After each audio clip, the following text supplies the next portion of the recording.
Morning my family, কেমন আছো তোমরা সবাই? আবারও একটা নতুন ভিডিওর সাথে হাজির হয়ে গেছি, তোমাদের বান্ধবী মুনমুন।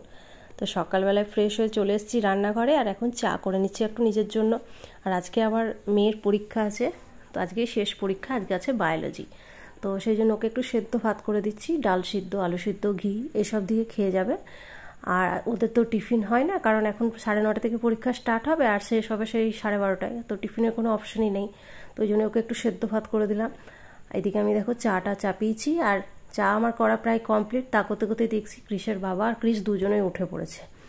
তো ক্রিসকে সেটাই আমি বলছি যে ওর শরীরটাও আজকে একটু জানো তো ভালো নেই, একটু মানে কাল রাতে হালকা গা গরম ছিল, জ্বর ছিল। তো ওকে সেটাই বলছি যে সকাল সকাল কেন উঠলি, একটু তো ঘুমোতে পারতিস, স্কুল থাকলে কেমন দেখো তো আমাকে টানা হেঁচড়া করে উঠোতে হয়।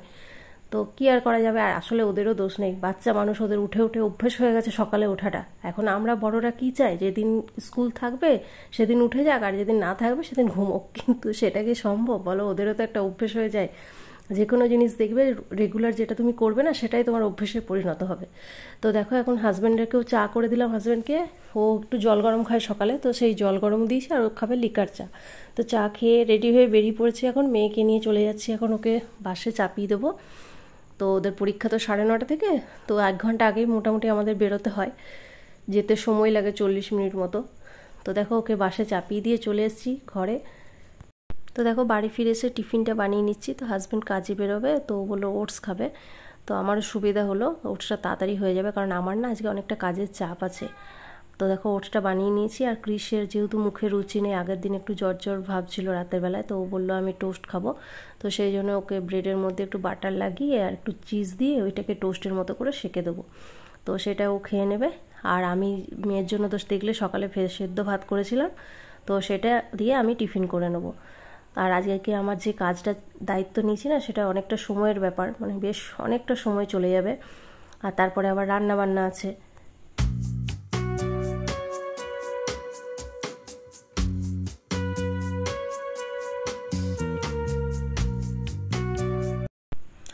তো দেখো এখানে আমি বেশ কিছুটা ডাল আগের দিন রাতে বিউলির ডাল ভিজিয়ে রেখেছি। এটা তোমাদের ভিডিও শুরুতেই আগে দেখিয়েছিলাম, সেটা ছিল আগের দিন রাতের ভিডিও। নেক্সট মর্নিং থেকে ভিডিওটা স্টার্ট হচ্ছে। তো আমি এরকম বড়ি দেবো আর কি আজকে, তো সেই জন্য আমি ডাল এরকম ভিজিয়ে রেখে আমি বড়ি দিই। বাড়িতে আমরা কখনো বাইরের বাজারের বড়ি কিনে আনি না, আমার হাজব্যান্ড পছন্দ করে না, কারণ বাজারে যে বড়ি বিক্রি হয় না, বেশিরভাগটাই চাল গুঁড়ি মেশানো থাকে, যেখান থেকেই তুমি নাও না কেন চাল গুঁড়ি মেশানো থাকেই। তো সেই জন্য এরকম পিওর ডালের বড়ি তুমি কিন্তু পাবে না। তো আমি এরকম যখন যেমন প্রয়োজন হয় আমি এরকম অল্প অল্প করে বেটে বাড়িতেই বড়ি দিই, আর এটা খেতেও কিন্তু খুব ভালো হয়। তো দেখো আমি ডালটা বেটে নিয়েছি। আর ডালটা বাটার সময় খেয়াল রাখতে হবে একদম যেন জল না থাকে, যদি জল বেশি দিয়ে দাও তাহলে ডালটা কিন্তু পাতলা হয়ে যাবে ব্যাটারটা, আর বড়িটা দেয়া যাবে না ভালো করে। তো সেই জন্য জলটা ভালো করে ছেঁকে তুলে নিতে হবে। এবারে প্রয়োজন যদি মনে হয় বাটার সময় দানা দানা থেকে যাচ্ছে, লাগবে একটু জল, তখন অল্প করে একদম দিয়ে দিয়ে বাটতে হবে। তো দেখো আমি এখানে 2টো থালা ধুয়ে রেডি করে নিয়েছি, এবং তার গায়ে ভালো করে সর্ষের তেল মাখিয়ে দিলাম, যার ফলে কী হবে, বড়িগুলো যখন শুকিয়ে যাবে খুব ভালো করে ছেড়ে যাবে। ঠিক আছে। আর এইদিকে দেখো ডালটা আমি মানে যেটা ডালের ব্যাটার সেটাকে ভালো করে ফেটিয়ে নিচ্ছি। এটা কিন্তু বড়ির খুব মানে একটা খুব প্রয়োজনীয় স্টেপ। খুব ভালো করে ব্যাটারটাকে ফেটাতে হবে, তবেই কিন্তু বড়িটা পরে মুচমুচে হবে, যখন ভাজবে না মুচমুচে ভাবটা থাকবে, নচেত কিন্তু একটা শক্ত শক্ত ভাব থেকে যায়। আর একসঙ্গে এতটা ব্যাটার ফেটানো যেত না, সেজন্য আমি একটা আলাদা বাটিতে অল্প পরিমাণ ব্যাটার আগে ফেটিয়ে নিলাম, 2 ভাগে আমি বড়িটা দেবো। তো দেখো আমি অল্প করে ব্যাটার ফেটিয়ে রেডি করে নিয়েছি। আর এইরকম দেখো সাদা হয়ে যাবে ফেটানোর পরে, তখন বুঝতে পারবে যে আমার ডালের ব্যাটারটা রেডি হয়ে গেছে। যত ফেটাবে তত সাদা হবে এবং এরকম ফ্ল্যাপি হবে। এই যে তোমাদের দুটো ওই জন্য দেখিয়ে দিলাম বাটিতে, দেখো এটা একটাতে ফেটানো নেই সেই ব্যাটারটা, আর একটা এই দেখো ফেটানো আছে সেই ব্যাটারটা। তো দেখো কতটা ফ্ল্যাপি হয়েছে এই ব্যাটারটা, আর এইটা দেখো ফেটানো নেই। তো দুটোই ওই জন্য তোমাদেরকে পার্থক্যটা বোঝানোর জন্যই দেখিয়ে দিলাম। তো চলো দেখি এবার বড়ি দেওয়া স্টার্ট করে দিই। আর এইটা খুব সময়ের কাজ, মানে ধৈর্য ধরে করতে হয়, অনেকটা সময় লাগে, কিন্তু একবার যদি একটু কষ্ট করে করে নাও তাহলে দেখবে পিওর জিনিসটাও ঘরে তুমি খেতে পাচ্ছ, আর খেতেও খুব ভালো হয়, আর পরিমাণটাও অনেক বেশি পাচ্ছ। তো দেখো আমি এখন ছোট্ট ছোট্ট করে যতটা পারি ছোট করে চেষ্টা করি বড়ি দেওয়ার। তো এইগুলো সবই আমার শাশুড়ি মায়ের কাছ থেকে শেখা। আমার যখন বিয়ে হয়ে আসি তখন তো আমার উচ্চ মাধ্যমিক পড়তে পড়তে বিয়ে হয়েছিল, কিছুই জানতাম না, আমি রান্না বান্না কিচ্ছু জানতাম না, কোনো কিছু কাজ জানতাম না বাড়ির। তো সমস্তটাই আমি আমার শাশুড়ি মায়ের কাছ থেকে শিখেছি। তো এই বড়ি দেওয়ার কাজটাও আমার শাশুড়ি মায়ের কাছ থেকে শেখা। তো দেখো আস্তে আস্তে সব বড়িগুলো দেওয়া হয়ে গেছে আমার, আর কি সুন্দর লাগছে দেখো দেখতে। কষ্ট করে একটু মানে দেওয়ার সময় কষ্ট হয় ঠিকই, পরিশ্রম হয়, কিন্তু একবার দেওয়া হয়ে গেলে তখন যখন মানে রেডি হয়ে যায় জিনিসটা, তখন দেখবে মনে একটা আলাদা আনন্দ, আলাদা শান্তি লাগে, আর জিনিসটাও কিন্তু খুব ভালো হয়, তো ঘরে তৈরি জিনিস। তো দেখো আমার এরকমভাবে দুটো থালা প্রায় ভর্তি হয়ে গেছে, আরও বেশ কিছুটা বেটার থেকে গেছে, তো সেটাও আমি এরকম রেডি করে নিচ্ছি এরকম করে। আর ছোট ছোট করে যতটা পারবে দেওয়ার চেষ্টা করতে হবে, একদম আঙুলের ডগায় নিয়ে ফেলতে হবে, তাহলেই কিন্তু বড়িগুলো ছোট ছোট হবে আর মানে খেতেও ভালো লাগবে। তো দেখো আমার সমস্ত বড়ি রেডি। এবারে আমি এগুলোকে সব আমাদের ছাদে দিয়ে দেবো রোদে, আর যা রোদের তাপ আশা করি দুদিনেই শুকিয়ে যাবে। তো দেখো আমি এখন ছাদে চলে এসেছি, বড়িগুলো সব দিয়ে দিলাম রোদে। আর ডালের ব্যাটারটার মধ্যে আমি কিন্তু কোনো রকম কিচ্ছু মশলা বা নুন কিচ্ছু দিইনি, তো তোমাদের একবার বলে দিলাম কারণ ভুলে গেছিলাম তখন বলতে। আর এইদিকে দেখো এগুলো হচ্ছে বাড়ির গাছের এঁচোড়, আমাদের গ্রামের বাড়ির গাছের এঁচোড়। তো এই এঁচোড়ে আজকে তরকারি করব, তো সেই তরকারি কেটে নিচ্ছি আর কি। আর এঁচোড়গুলো কেটে পরে না জল দিয়ে রেখে দিলে এঁচোড়ের যে আঠাটা থাকে সেটা হাতে লাগে না। তো সেই জন্য দেখো আমি একটা বাটির মধ্যে জল নিয়েছি, নিয়ে এঁচোড়গুলো ডুবিয়ে রেখেছি।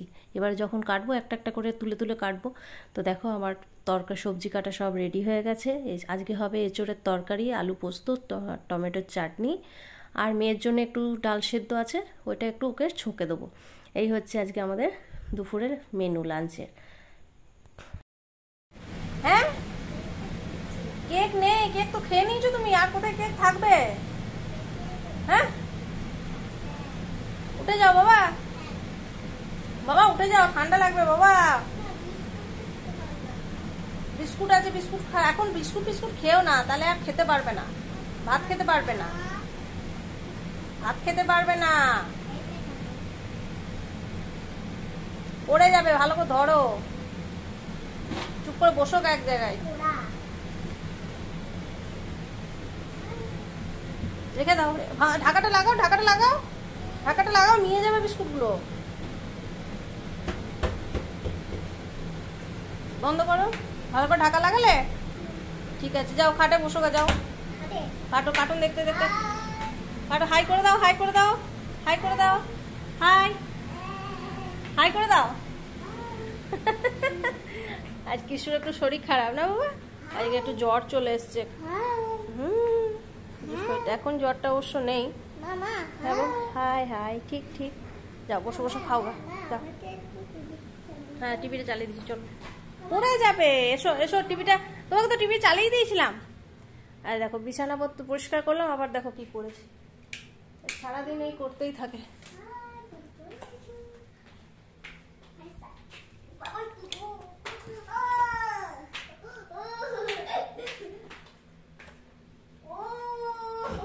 কি কার্টুন দেখবে, কি কার্টুন দেখবে, কি কার্টুন দেখবে বলো? সিংহাম, সিংহাম এখন হচ্ছে কি যে সিংহাম দেখবে? হ্যাঁ কই দেখি হাতে কি আছে দেখি,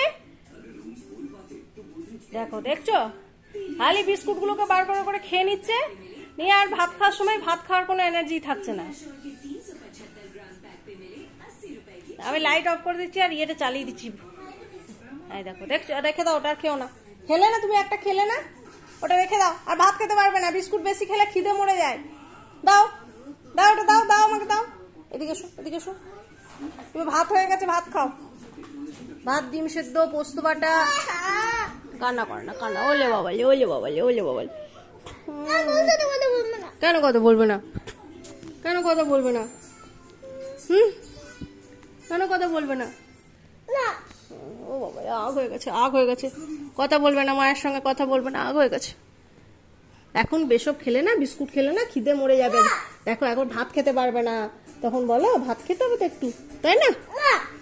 আমার বলি বলি কেন রাগ হয়ে গেছে নাকি, রাগ হয়ে গেছে? হ্যাঁ হামপুতি দাও। তো দেখো বন্ধুরা, খাওয়া দাওয়া করে এখন কর্তাগিন্নি মিলে চলে এসেছি একটু স্মার্ট বাজার দুর্গাপুর, কারণ মেয়ের তো কদিন পরীক্ষা চলছিল, আজকে শেষ হয়ে গেল, তো সেই জন্য আর চাপ নেই। আর মেয়ের পরীক্ষার জন্য আমি বেরোতেও পারিনি একদম, তো কিছু সংসারের জিনিস প্রয়োজন, গ্রোসারি, সেগুলো কেনাকাটা করবো, টুকটাক কাজ আছে সেগুলো সারবো। তো ছেলে মেয়ে দুজনকে বললাম তোমরা খেয়ে ঘুমো, আমরা তার মধ্যে বিকেলের মধ্যে চলে আসবো। তো আজকের ভিডিওটা আর এখানে বেশি বড় করব না, এখানেই শেষ করে দেবো। আবার নেক্সট ভিডিও তোমরা এখান থেকেই পেয়ে যাবে। তো চলো আজকে ভিডিওটা শেষ করছি, আবার দেখা হবে নেক্সট ভিডিও। সবাই খুব ভালো থেকো, সুস্থ থেকো, আর ভালো লেগে থাকলে একটা লাইক করে দিও, আমার চ্যানেলটাকে সাবস্ক্রাইব করে আমার পাশে থেকো।